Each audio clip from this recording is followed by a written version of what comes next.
ما دکتر نوید خپلواک هستم. بحث امروز ما خیلی مفید و خیلی مهم است.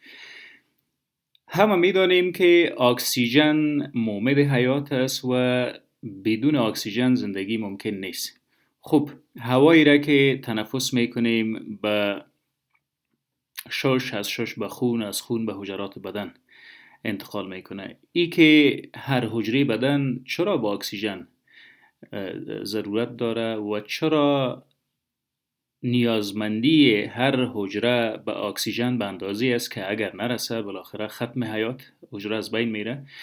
ببینین سل یا حجرات با هم یک جا میشه و انساج یا تیشوز به وجود میه. انساج با هم یک جا میشه، یک ارگان وجود میسازه. ارگان ها با هم یک جا میشه، سیستم بدن ما را میسازه، مثلا سیستم هاضمه، سیستم تنفسی. سیستم ها با هم یک جا میشه و بالاخره یک بادی یا جسم که فعلا ما هیومن بادی یا جسم انسان یا انسان میگیم به وجود میه. کوچکترین واحد ساختمانی حجره است. هر حجره نیاز داره به اکسیژن. خوب چی میکنه بالاخره حجره ای اکسیژنه؟ ببینین وقت تنفس میکنیم، بریدینگ، گازات مختلف، ذرات مختلف از طریق طرق تنفسی فوقانی که شامل نوس یا بینی و دهن یا اورال کویتیز، از این دو را هوا با ذراتی که در هوا می باشه، خصوصا در محیط آلوده مثل ما، داخل وجود ما میشه. از اعضای سیستم فوقانی جهاز تنفس هوا پایین آمده به کجا؟ به تراکیا یا به قصبة الریه و بالاخره قصبة الریه به دو شاخ شده به شش راست و چپ هوا را انتقال میده. خب بالاخره از مجراهای تنفسی عبور کرده. کوچکترین مجرای تنفسی رسپیریتری برونکیولز و الویولار دکت است. اینا تو یک مسیر طی میکنه. تراکیا یا قصبة الریه به دو شاخ تقسیم میشه. پرایمری برونکاس به سه شاخ دیگه تقسیم میشه که فرست لوب میسازه یا اپر لوب. اما قسم هر شاخ ازی به شاخهای دیگه تقسیم میشه، البته سه شاخ. ایره برونکیال تری میگه یا درخت برونشی، درخت برونش. پرایمری برونکاس،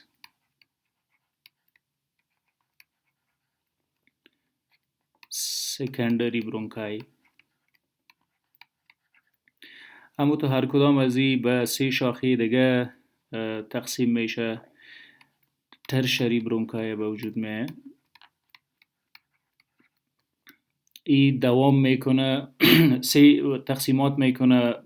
ترمینال برونکیول و ترمینال برونکیول بالاخره دوام میکنه به وجود میاره. ای استراکچر رسپیریتری برونکیول. تا اینجا رسپیریتری برونکیول هوایی که تنفس شده که بیشتر اکسیژنش ما کار داریم. این اکسیژن آمد از مجراهای تنفسی به شش و از شش هم بالاخره به کوچکترین واحد ساختمانی شش یا رسپیریتری یونیت که شامل رسپیریتری برونکیول و الویولار دکت است. از اینجا هم به داخل کیسه های هوایی آمد. کیسه های هوایی. ببینیم اگر این ناحیه کیسه هوایی را زوم کنیم چی را بیشتر میتونیم در اینجا ببینیم. کیسه هوایی اینا الویولای کتش وصل رگهای خون است. مثلا ای پالمونری وین در نظر گرفته میشه. ای هم شد بلد وسل یا خون، جریان خون، رگ خون. در وسط از اینا یک پرده خیلی ظریف کوچک موجود است و وظیفه خیلی حیاتی داره. این پرده اجازه میده اکسیژن که از الویولای کیسه هوایی انتقال بکنه به داخل جریان خون و برعکس. از داخل جریان خون اجازه میده کربن دی اکساید یا گاز زایده که در حجرات تشکیل شده تا به داخل کیسه هوایی بیاید.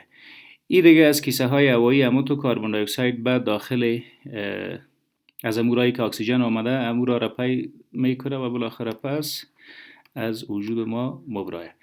چگونه از کیسه های هوایی اکسیژن انتقال میکنه به خون و در خون چی صورت میگیره با این اکسیژن و چرا انتقال باید بکنه؟ روی از این موضوع کم فوکس میکنیم. ببینیم فشار اکسیژن در شش تقریبا partial pressure of oxygen 104 میلیمتر ستون سیماب است. درست؟ و فشار کربن دی اکساید خیلی کم است.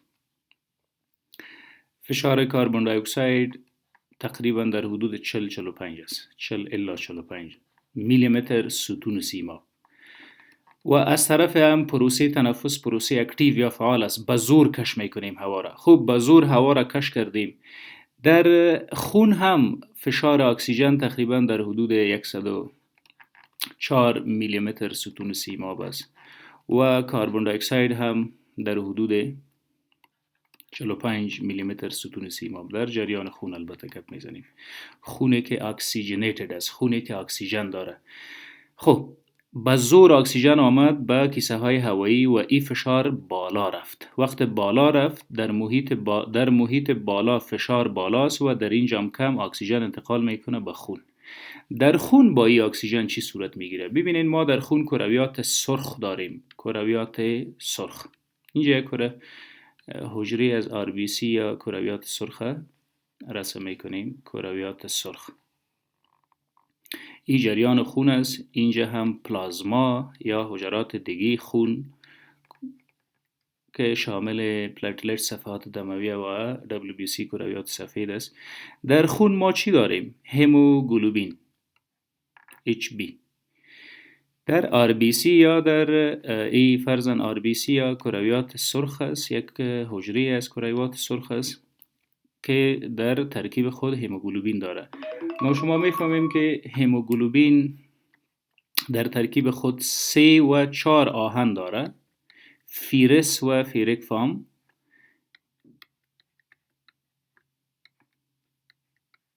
و گلوبین یک پروتین به نام گلوبین هم در ترکیب از هموگلوبین است که یکیش به نام الفا چین، دیگه‌ش هم به نام بیتا چین، الفا چین، بیتا چین. اینا پروتین هاست. پروتین جمع آهن با هم یک جا شد هموگلوبین ساخت. اکسیژن که به داخل جریان خون آمد میایه و با ای آهن یک جا میشه. اکسیژن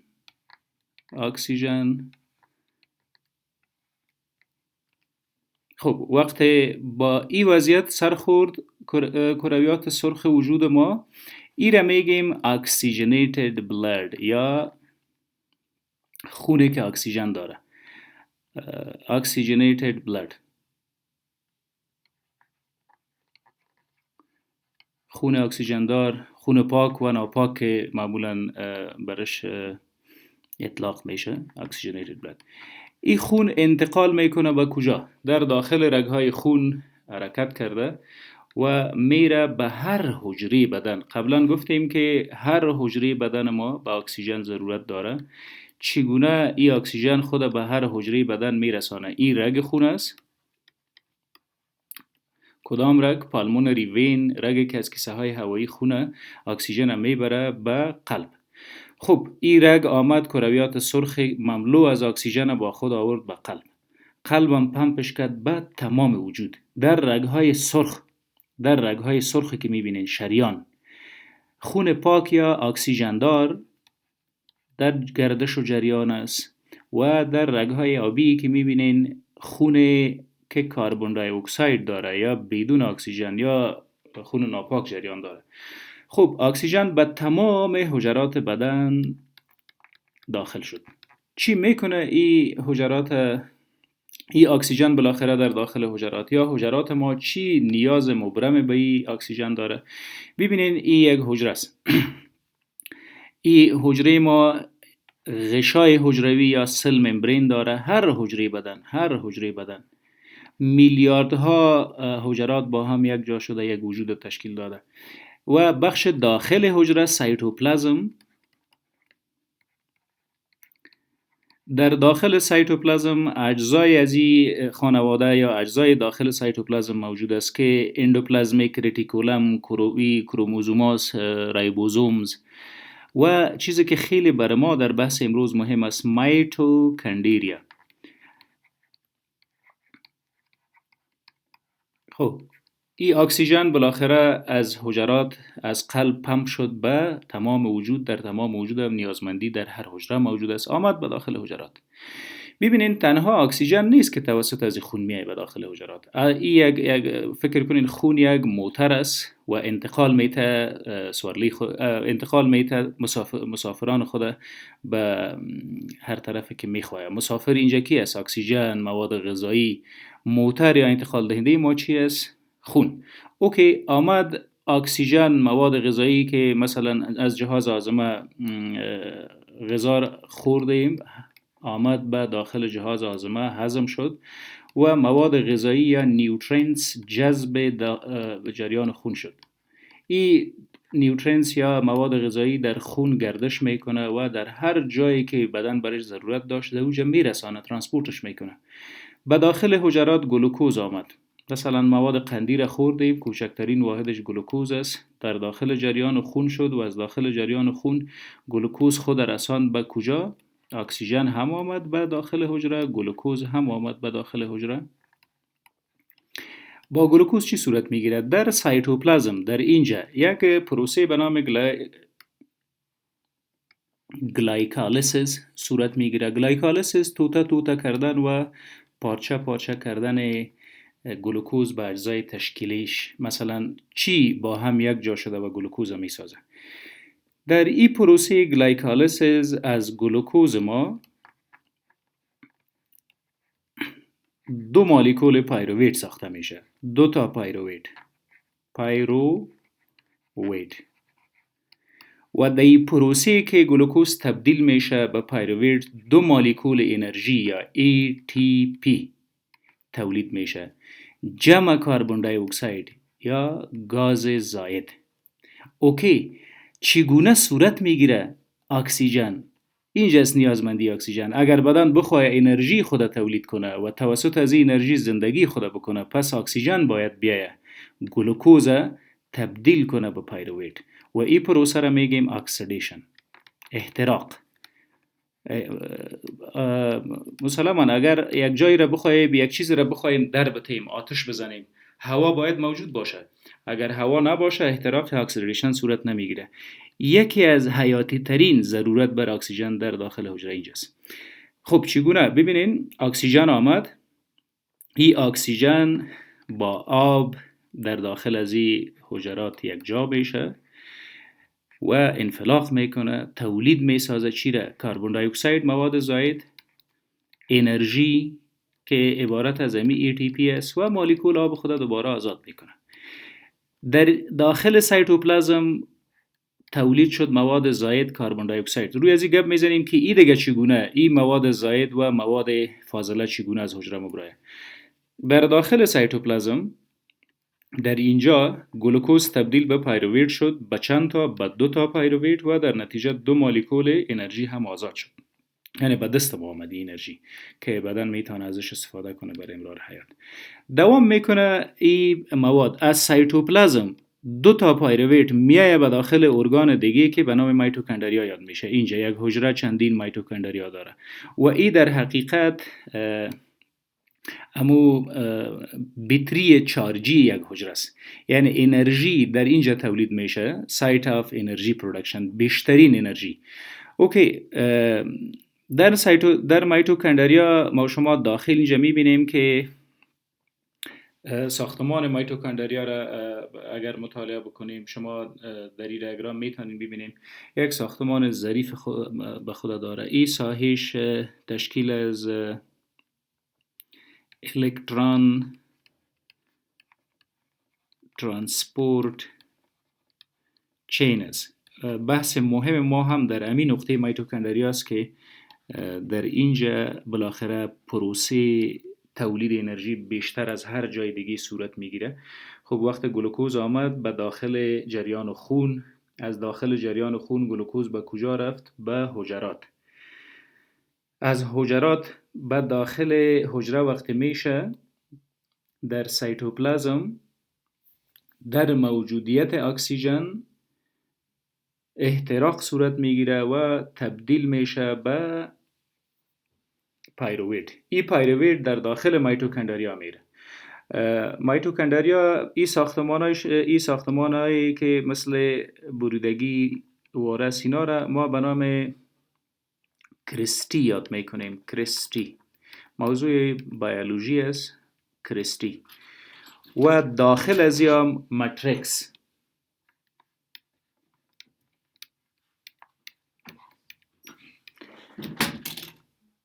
و ایم پرده یا پرده داخلی اینر ممبرین و ایش هم پرده بیرونی اوتر ممبرین است.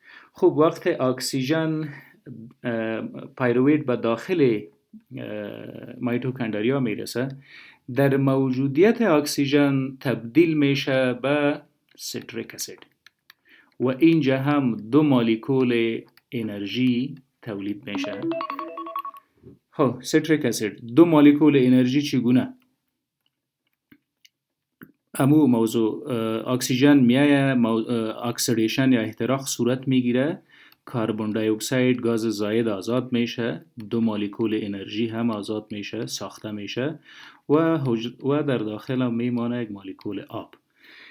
وقتی سیتریک اسید ساخته شد، این سیتریک اسید هم در داخل، البته در داخل کرستی هنوز نشده، اینجا سایتوکروم موجوده. سایتوکروم ها موجوده. سایتوکروم A و سایتوکروم B و سایتوکروم نامهای مختلف به خود داره. اینا غشایی است در داخل میتوکندریا که سیتریک اسید میبره و احتراق برمیته توسط پروسه اکسیدیشن.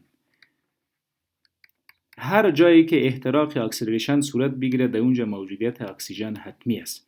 وقت اکسیژن بود پروسه اکسیدیشن یا احتراق صورت میگیره، در اینجا وقت در سایتوکروم سیتریک اسید احتراق میکنه، اتومات تولید میشه کربن دی اکساید، مواد زائد، آب و CO2 مولکول انرژی. CO2 مولکول انرژی یا ATP ادینوسین ترایفاسفید. اینجا اگر توجه بکنیم زمانی که تشکیلات انرژی شروع شد، دو مولکول در سایتوپلازم در داخل حجره تولید شد، دو مولکول در داخل میتوکندریا تولید شد زمانی که پیروید ها تبدیل می شد به سیتریک اسید. ببینید در یک سیتریک اسید اگر دو ATP تولید شد، از دو پیروید دو سیتریک اسید تولید میشه، پس دو بار ATP تولید میشه، دو چهار مولکول. درست؟ اینجا 4 مولکول ATP یا انرژی تولید شد و زمانی که پیروید به داخل کرستی آمد از سایتوکروم گذشت، در اینجا دیگه مطلق انفجار میکنه و تبدیل میشه به انرژی. چقدر انرژی؟ CO2 مولکول. CO2 جمع 4 38 مولکول. از یک گلوکوز 38 مولکول انرژی تولید میشه در موجودیت اکسیژن. اگر اکسیژن نباشه هیچ انرژی در کار نیست و تمام حجرات به نابودی میره. اوکی، حالا فهمیدیم که اکسیژن به کجاها میایه و چی ضرورت برش داریم. کوچکترین ماده حیات که در نبودش هر حجره از بین میره اکسیژن است، هواست. وقتی احتراق صورت گرفت دیگه اکسیژن از بین رفت، مواد زائد به نام کربن دی اکساید تولید شد. اوکی، این کربن دی اکساید حالا کجا بره و کدام راه را در پیش بگیره؟ کربن دی اکساید از داخل حجره باید بیایه به داخل خون. یا هم یک رگ خون است، حجرات اندوتلیوم مویرگ های خون. ببینین اکسیژنی که توسط RBC رسید یا توسط کرویات سرخ ما رسید به حجره، امو HB یا هموگلوبینی که در ترکیبش موجود است، امو 2 الفا و 2 بیتا پروتین هم داره، 2 الفا و 2 بیتا پروتین داره. اما در اینجا اکسیژن خود از دست داده، با اکسیژن حجره از پیشش گرفت مصرف کرد، افینیتی یا میلان خیلی زیاد به کربن دی اکساید داره، چون اینجا امو ترانسپورترهای اکسیژن خالی است. تقریبا 20% کربن دی اکساید تولید شده مستقیم میه و وصل میشه به ای پروتین ها و ای را میگیم کاربوکسی هموگلوبین. کاربوکسی هموگلوبین. کربن دی اکساید یا گاز زائد تشکیل شد، آمد به امو RBC یا حجرات سرخ وصل شد که اکسیژن آورده بود. خب چرا؟ چون در داخل حجره فشار کربن دی اکساید خیلی زیاد است، تقریبا 140 میلیمتر ستون سیماب است و در داخل خون فشار کربن دی اکساید خیلی کم است، تقریبا در حدود 40 میلیمتر ستون سیماب است. در بالا فشار زیاد، در پایین فشار کم، پس اکسیژن انتقال میکنه از حجره به داخل محیط فشار کم فرار میکنه. وقت داخل جریان خون شد وصل میشه 20% با پروتین الفا یا پروتین بیتا و این حالت میگیم کاربوکس هموگلوبین. در مرحله بعدی وقت در داخل جریان خون اکسیژن آمد، اینجا با آب یک جا میشه در موجودیت انزیم کربونیک انهایدریز و تشکیل میکنه بایکاربونیت و آیان هیدروژن. درست؟ خب این بایکاربونیت به داخل حجره سرخ هم میره یا کرویات سرخ و در اینجا وصل میشه با این پروتین ها و در مقابل آیون کلوراید بیرون مبرای از حجره. انتقال میکنه تقریبا 70% کربن دی اکساید توسط این ذریعه آمد، بیشترینش با آب تعامل کرده و یک وضعیت قابل انتقال به خود میگیره. اینا هم وصل میشه با پروتین های گلوبین، الفا گلوبین یا بیتا گلوبین و در حدود 2 الی 10% دیزالو در پلازماس بدون کرویات سرخ در داخل با حجرات دیگه سرخ و با حجرات سفید و صفحات دمویه یک جا شده انتقال میکنه به کجا؟ پس میایه به کیسه های هوایی، به الویولای.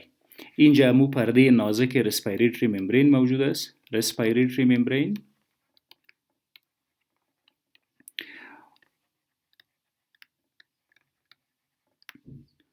خب و از رسپیریتری ممبرین هم میایه به داخل کیسه های هوایی. از داخل کیسه های هوایی انتقال میکنه به درخت برونش یا برونکل تری و توسط مجراهای فوقانی جهاز تنفس بیرون میشه به محیط بیرونی کربن دی اکساید. چرا؟ چون گفتیم در اینجا فشار کربن دی اکساید کم است و در الویولای فشار کربن دی اکساید زیاد است، کم است ببخشین، با یک فشار از این پرده گذشته و میره به داخل کیسه هوایی یا الویولای. چیزی که خیلی مهم است برای ما ببینین در اینجا به همراه RBC یا کرویات سرخ ما چی وصل است؟ اکسیژن بیشتر وصل است یا کربن دی اکساید؟ مسلماً کربن دی اکساید. امی حالت میگیم دی اکسیژنیتد بلد یا خون ناپاک، خون بدون اکسیژن. خون بدون اکسیژن هم توسط خون بدون اکسیژن در وریدها انتقال میکنه، خون با اکسیژن در شریانها انتقال میکنه. این بود پروسه انتقال گازات از محیط به حجره و پس از حجره به محیط. امید که مثمر تمام شده باشه. ممنون.